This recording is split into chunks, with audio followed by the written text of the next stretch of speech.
Paano matutupad ng isang lalaking may asawa ang pananagutang ito na sustentuhan o i-provide ang pangangailangan ng kanyang sariling pamilya?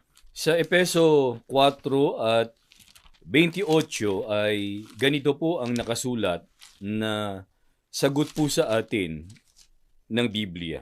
Ang magnanakaw ay huwag nang magnakaw.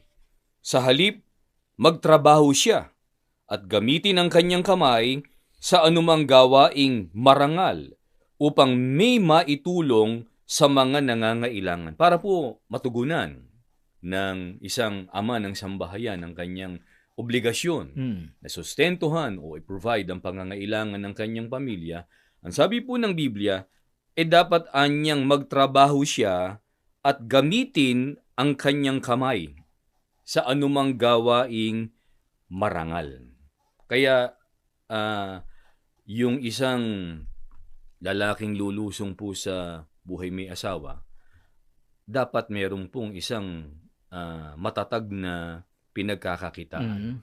Masipag sa pagtatrabaho, sa paghahanap buhay, para meron siyang itutustos doon sa pangangailangan ng kanilang sambahayan. At dun sa mga sumusubaybay sa atin na mga kabataan, darating ang panahon na kayo ay lulusong sa buhay may asawa. Kaya habang bata pa, habang nag-aaral pa lang, ang pinakamabuting magagawa ng mga kabataan ay pagbutihin ang pag-aaral.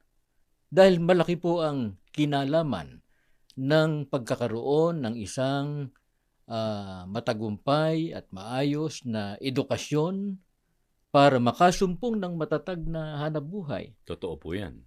Kaya, hindi dapat na masumpungan yung mga kabataan na pinababayaan yung kanilang pag-aaral, nagbubulakbol. Opo. Sapagkat malaki ang kinalaman yan para sa kanilang kinabukasan. Sana matawagan ng pansin yung ating mga listeners and viewers, lalo na nga po yung mga kabataan na nagpaplano na sa hinaharap ay lumusong din sa buhay may asawa.